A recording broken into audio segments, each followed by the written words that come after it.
A bit of part of the second module is about little theoretical one. Recording has been started. Good. So our first and second module is more sort of a theoretical one. In second, while establishing and evaluating the demand, there would be some practical numerical exercises. But as far as the first module is concerned, there won't be any numerical exercises. But I'll make sure that we would seek some, very practical kinda knowledge, not just a kind of a conceptual understanding of few terms, because that you can also do it.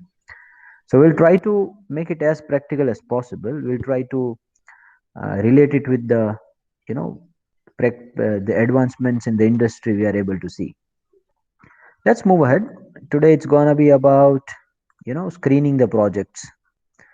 And when we screen the projects, or we first try to identify that what are the opportunities we have available. First of all, we try to understand that where we are standing.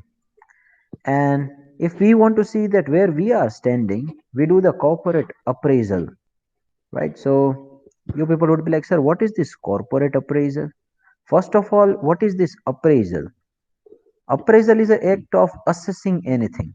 You try to assess yourself, right? So it's gonna be a self assessment, or it can also be something like a contract which you give to the others who would be assessing you, some credit rating agencies. You hire some other people and try to get their opinion that, what are the problems, what are the things you are able to see in our company, where we are standing, what are the things which we should improve. You try to take the help of some experts. You try to do the appraisal of yourself, right? આપણે ઓલું ગુજરાતીમાં કહીએ ને કે બીજી કઈ વસ્તુ કરવા પડતા કરતા પહેલા પહેલા પોતાની જાતની અંદર જઈને ઝાંખવાનું. So majority of the problems are there within us. So let's try to understand that where we are standing, and that's what the corporate appraisal is. Okay, let me start the slideshow. So the first thing you do, try to understand, is that what are your strengths and weaknesses. It's about the SWOT analysis you do, right? Now SWOT analysis you will be doing from various different dimensions. Number one is you try to identify that what are the strengths, strongholds, things where we should improve related to the marketing and distribution. What is the image that we enjoy among the people, among our customers? Now, it's always better to give, if certain things are there which are related to the, the financial kinda things, then you appoint the credit rating agencies. But these are the things which only you will have to do. You need to identify your, first of all, that where we are standing in the market. What is the image we are enjoying? How people are perceiving us? Because see, it's not like what we want to give to the people, it's like how they are perceiving us. Business happens from the perspective of others. We generally get assessed, get evaluated, we generally get our contracts based on the things how other perceive us. From the personal happiness point of view, some of the students might not be agree with me. That's why it's what should matter to us that what we are doing, but that does not happen in corporates. How people are perceiving you, what's the image which you are enjoying, and up to certain extent it can be built as well. I tell you, it can be built. Product line, market share, what are the various products you have, which are the products which are contributing the most to your revenue. Some of the products might be some products which are required in your portfolio, but they are not contributing much to your revenue. Identify that what are your strengths, what are your value drivers, what are the products which contributes the most to your revenues, what is the market share, what were your expectations, whether the expectations and the forecast you had done, the reality is matching with those expectations. If you want to go to any capital investment, then what's your distribution network right now? આપણે ગુજરાતીમાં બીજું કહીએ ને કે જેટલું ચાદર હોય એટલા જ પગ પાથરવા જોઈએ એમ. તમારી પાસે કેપેસિટી છે એના માટે પહેલા. What's the distribution network? Customer loyalty. That depends on the kind of an industry we are operating. Some of the industries might not have very loyal customers. Depends on the segment in which you are operating. If your target audience is those people who are very wealthy, then the loyalty parameters would be different. So customer loyalty, how you are able to retain your customers. Marketing and distribution cost, understand that where are the weaknesses, where are the strongholds. Similarly, production and operations as well. What's the existing capacity, what is the condition of it, after how many number of years will you have to replace it. If we are investing into a new capital kind of a project, then whether our existing capacity is enough or not, how much will you have to extend further. Research and development capacities, what's the take record. Yes, you can take a chance, but history must suggest you. I tell you that history repeat itself. That's the uh, you know that is something which we generally say in the finance. When it comes to understanding and predicting the share market prices, majority of our analytics is based on the historical data. You can also call it a descriptive. And predictions are also based sometime on the descriptive analytics too. I mean, you extrapolate the trends which you have observed in the past, and then you can find that, okay, we'll be able to do that. So, what is the history? Out of the 10 attempts, what was your tech record? History tells a lot. Huh? I know I'm not telling you that history is something which is the only parameter to predict something, but it plays a very important part. If I have 10 students and one student comes early in 9 out of 10 times in the class, then obviously at 11th time, the probability of that person coming early in the class would be the highest. As simple as that. What's the track record? Corporate resources and personnel that you have, government and regulatory agencies, whether there would be any support of it or not, whether you will have to clear, you know, uh, those government and regulatory agencies, uh, whether they have specific expectations from the corporates or not. Top management's dynamism. Top management must be adaptable enough to the changes. If they do not have, they are like, ओहो अभी यार ये change नहीं करना है, system नहीं लानी है, हम ऐसा नहीं कर सकते, वो नहीं होगा. Must be very adaptable in nature. They are dynamic or not. Whether they would be able to adapt to the new kind of an investment and changes that will be taking place in the company or not. One of the quotes of one of the very famous scientists I can recall, if I'm not wrong, he was Stephen Hawking, that the true intelligence lies in how you adapt to the new things.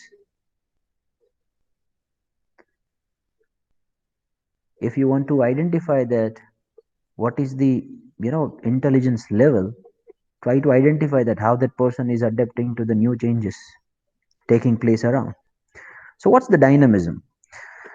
State of industrial relations, how you enjoy the relations with the other people, with financial institutions, with your suppliers, with your other people who are falling into the business environment.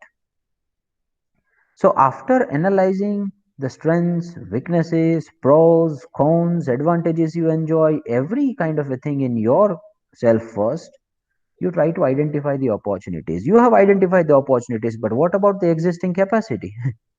What about the existing SWOT we have? So that's the corporate appraisal. We try to assess our situation first. We try to see that where we are standing, right? Now let's move to the tools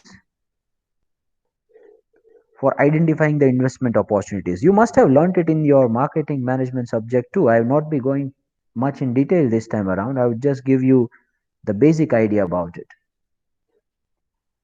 How do you identify the investment opportunities?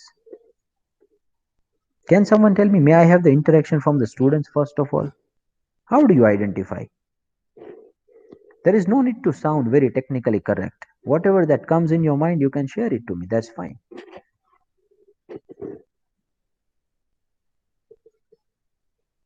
If you feel that, sir, in this particular product there is a scope of, you know, some change, or there is a market scope, how do you identify? What do you do?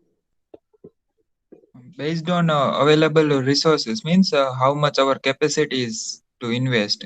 Then we need to find that appropriate source in the market.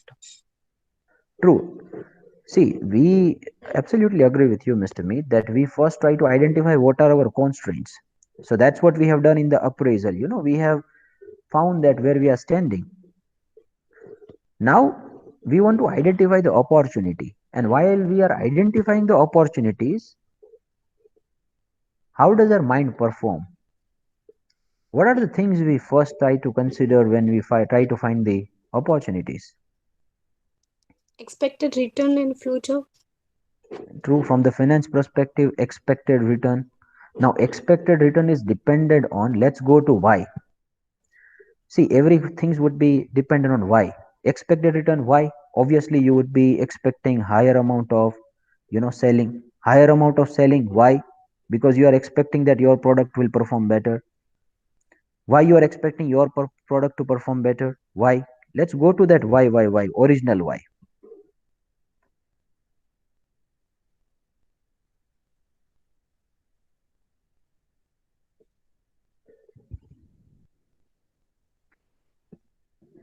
See, it's always a bird's eye view.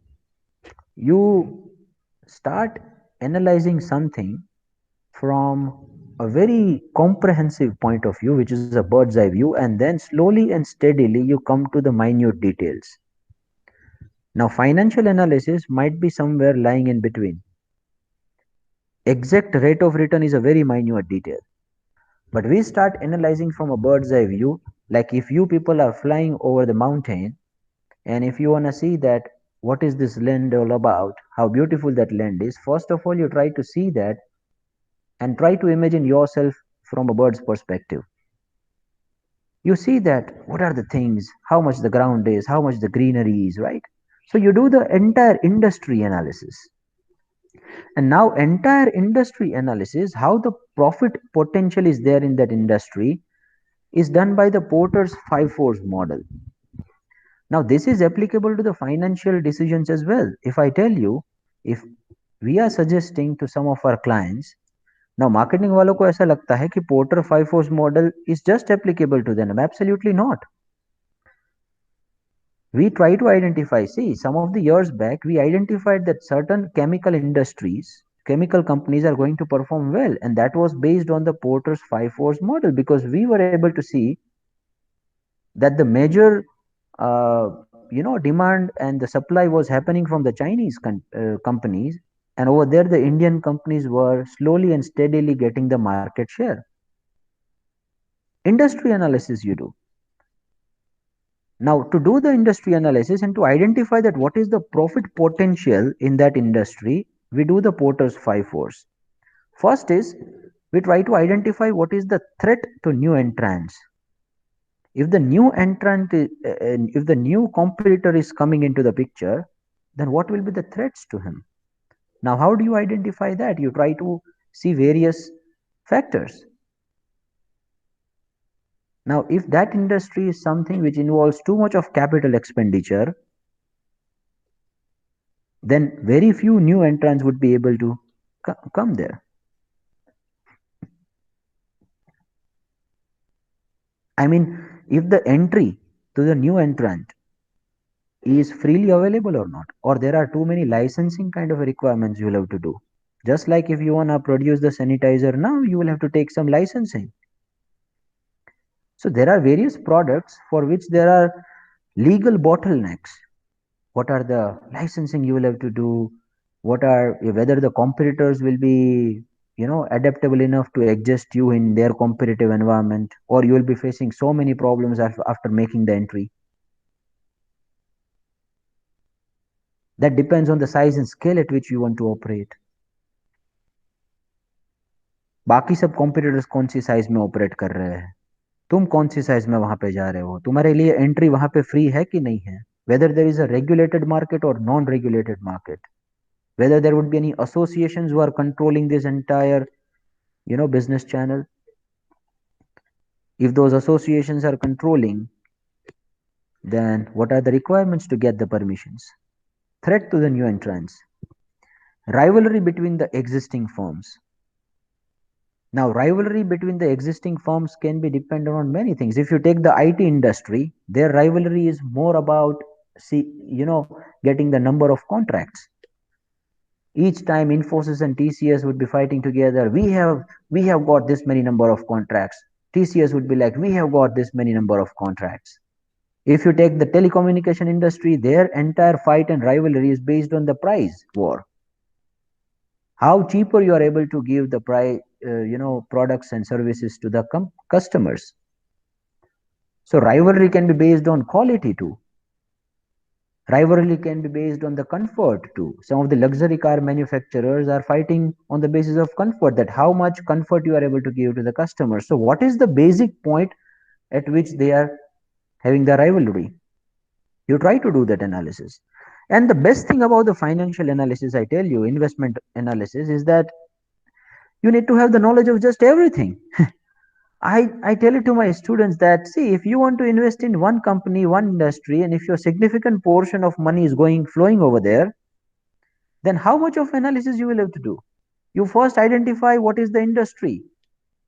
You first try to see that how the industry will be performing, whether the industry itself is a downward trend or not. You need to have the knowledge of legal aspects. You need to have the knowledge of business environment kind of a things. You need to have the knowledge of current affairs.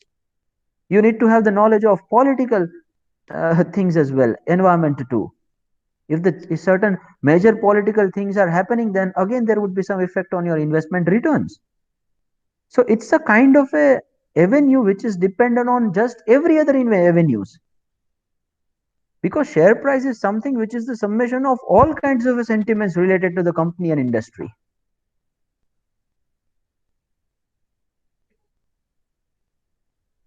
Some of the companies I have invested because I find that marketing strategy adopted by them is very good, so I need to have the knowledge of that too. Anyway, let's move ahead. So uh, I'm just conveying the importance of this specialization. I mean, while you take the investment decision, you must have every kind of a knowledge, right from the political to the socio-economical to the marketing knowledge to the financial analysis. Financial analysis is not just based on the financial data and numbers. No, Porter's five force model is must if you want to select particular industry. If you want to diversify your portfolio, you try to see that what are the pros and cons of various industries. Otherwise, you'll not be able to take the good decision, rational decision. Okay, pressure from the substitute products. If you want to go to such kind of a products which can easily be substituted by the other products, then your entire evaluation would be different. So you are doing the industry analysis, and accordingly you try to identify what is the investment opportunity available to you. Bargaining powers of the buyers, bargaining powers of the sellers. Not going into much into the details, because you people are already aware about it. You have learnt it in the marketing management. I'm just giving you the brief idea and overview again. Now, bargaining power of buyers will always be higher when there would be too many number of sellers. If there would be too many number of sellers, and if there is a competition among the sellers, then the buyers can negotiate from one to another. Then buyers have options available, and if buyers have options available, obviously they would be in a strengthening position.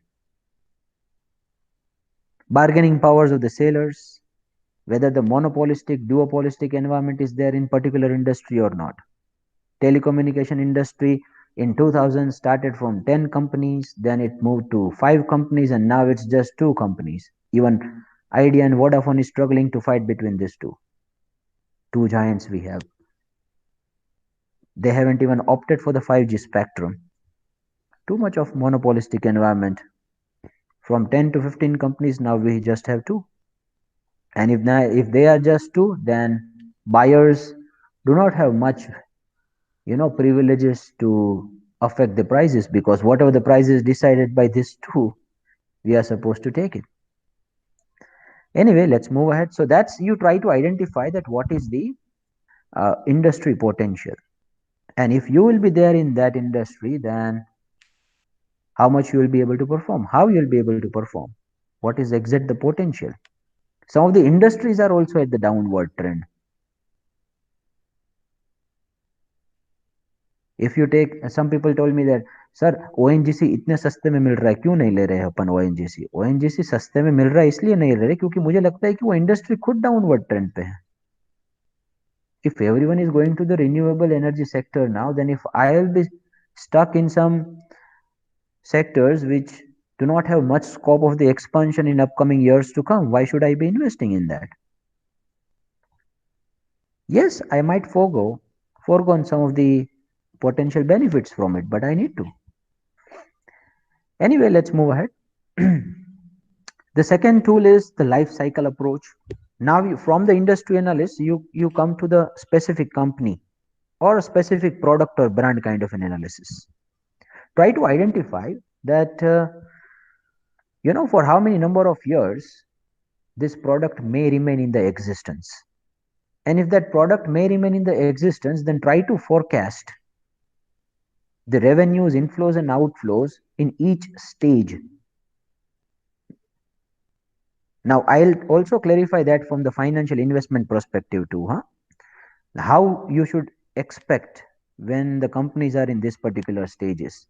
Say when companies are trying to explore, when companies have just established, at that point of time, investors should not expect much dividend. Right now, we are not thinking from the perspective of the investors, just clarifying that stand. We are thinking from the project perspective. If we are the people who are going to invest in the project, then what we should do. But that have the implications from the investor's perspective too. I'll tell you that in later on. So in initial years, and how many number of years might be there in that phase, then there comes a rapid expansion phase. So once your marketing campaigns get a good awareness among the people, your strategies are being right, your techniques are proving sound, then you are moving at upward stage, you are expanding further. Then it comes the saturation stage, after which you will not be able to expand much. Then it comes the decline stage. So at what particular point, how many number of years will be taken?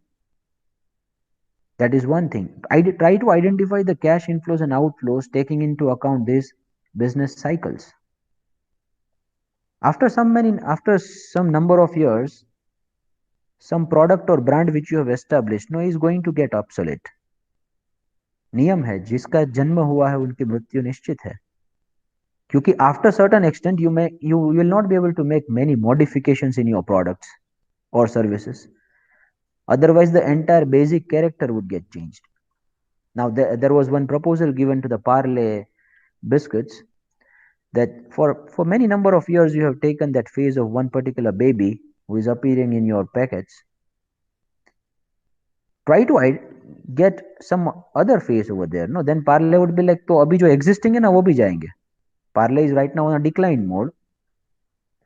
वो बोले कि तो फिर जो existing है, जो टिके हुए हैं, लोयल है, वो भी जाएंगे. तो after certain extent you can not even modify this things, क्योंकि फिर जो एग्जिस्टिंग है उसमें भी लॉस होने के चांसेस है. Because once you reach the saturation stage, then it becomes little difficult. Now see, you can move ahead from one product to another product, one brand to another brand, but एक एक product के लिए तो फिर आपको life cycle देखनी पड़ेगी. And if your major investment is going into one product, then you will have to identify it from the entire organization perspective too. So at right time, there should be some right diversification as well into a new products, new markets. Right, so this is also a tool through which you try to identify your investment opportunity. Let's move ahead. The third one is the experience curve. Now that is also been proven that there is something called a learning effect, you know. Now more and more number of units you will be producing over a period of time, your cost per unit gets decreased. Like in this land, say this is the cost per unit, our y axis, and this is our x axis, which is the volume. The more and more volume you put in the production, no, your cost per unit reduces. Now there could be various reasons behind it. Number one is, and that has been observed historically too, see, any theory comes into the picture after being proven right in various historical instances. Then only that theory becomes mainstream popular, and many of the experts start endorsing it. So sometimes some of the things might not get are in our mind, but जो चीजें हमने history में देखी है, बहुत सारे लोगों को अप्लाई हुई है, तो वो हो सकती है फिर से, पूरे पूरे चांसेस होने के. Learning effects, you get habituated with the things, the kind of a new things, the struggles and everything which you were facing earlier, you are not facing those struggles anymore. Or you have, you know, you have installed some technological improvements. Economies of scale, more and more product you buy, obviously your bargaining power increases. If you order too much of quantity of one particular thing, your bargaining power is too much. You will be able to get that product at the lower prices. More and more economies of scale you have, the lower and lower cost per unit you will have. That's why it has been observed that some of the industries, if you take no e-commerce industries, their first requirement, or I say their first goal and target, is of building some subscriber base to their platforms. So whenever these e-commerce portals are coming into the market, no, first of all they try to get the attention of as many number of people they want to.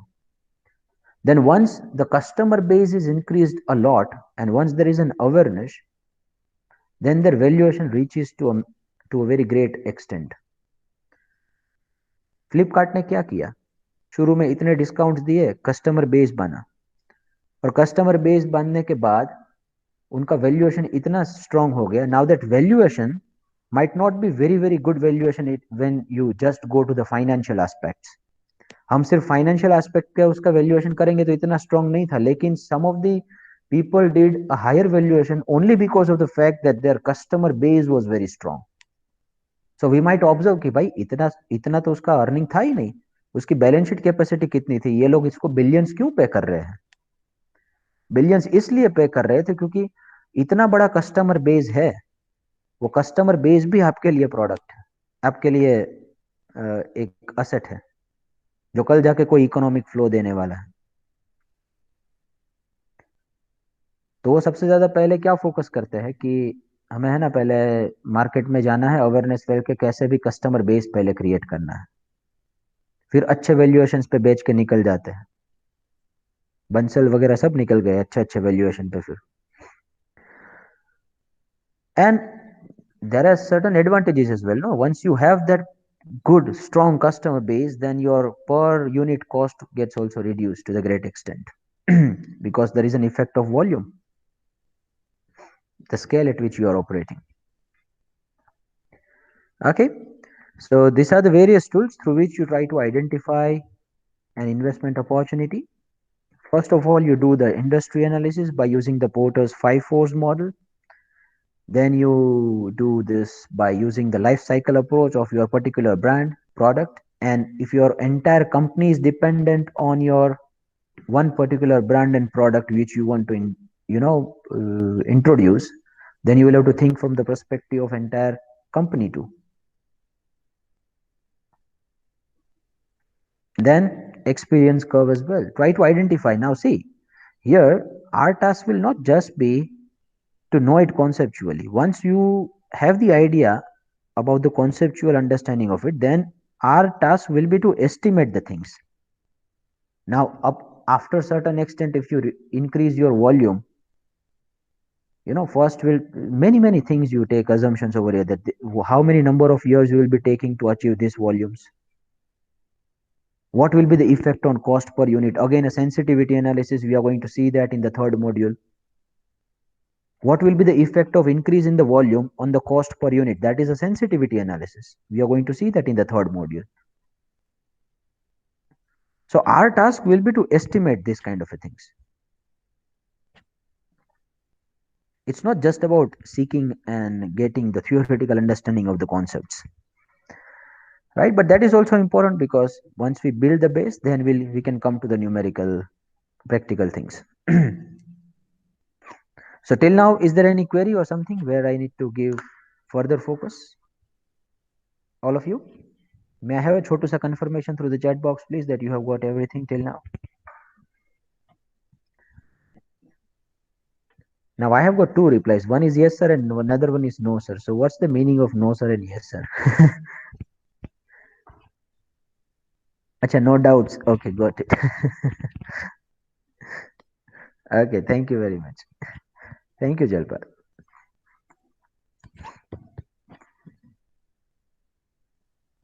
Okay, now the next thing that we are going to do now will be taking some time actually. I had some practical examples to share as well. So let's not do it today because if I'll do it today, no, then I need to stretch the lecture by 10 to 15 minutes, at least by 10-15 minutes. And I don't want to leave this topic empty. So let's do it in the next lecture. That's fine. Okay. You can just put your attendance by giving your enrollment number and name in the chat box. If anything you want to take or if you want to ask something about the concepts we have done till now, you can ask. Otherwise, we would be dispersing.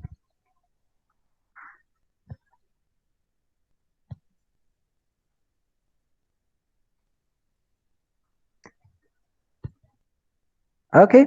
And one more thing, please do not take these things just from a perspective of understanding this. Try to apply it while you do the financial analysis too. Now, when I invest in some of the companies, I try to identify the opportunities based on the industry analysis, based on the company specific analysis. I told you now that uh, you can do on the basis of the life cycle, you can also expect that how your investment will perform. You must have observed that the IPOs have come into the picture. So many number of IPOs have now happened in just few weeks. That was a IPO kind of a 6 months we had. Now many of the IPOs have got a very good listing gain, but after getting a very good listing gain, they couldn't survive at that prices. Why they couldn't survive at those prices? Specifically, if you take the Bector's IPO, Burger King, all those had a very tragic downfalls after a good amount of listing gains in first 2 and 3 years, for first 2 and 3 days. Because in the initial years, after some, you do not expect much of a dividend from the companies. Because when the companies are there in a stage of growth, they would be taking the money with them. They will not be distributing that money to the investors in the form of dividend. They want that money for the expansion purposes. So you do not expect much dividend at that time. Could be a one potential reason. Because you do not have the immediate gains. If you analyze the entire IPO pattern, no, up to 1 year you get a good percentage of a gain, but from 1 year to 2 years, let's see, you can do the research on it.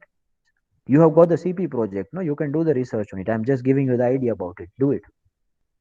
Try to identify the return patterns of the IPO. First is the listing gain, then up to 6 months, then from 6 months to 1 year, and from 1 year to 2 year. And you will see that that's my hypothesis too. I might be wrong, but from 1 year to 2 year, many have not performed well. Many have not performed well. What could be the potential reasons behind it? Try to identify that. And I tell you that something called market cycle will be playing a major role there. Business cycle that we have just seen right now, no? Here, this one.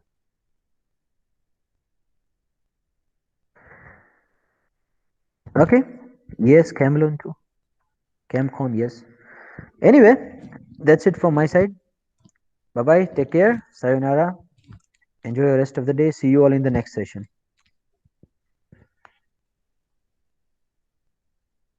Thank you, sir. Yeah. Thank you, sir.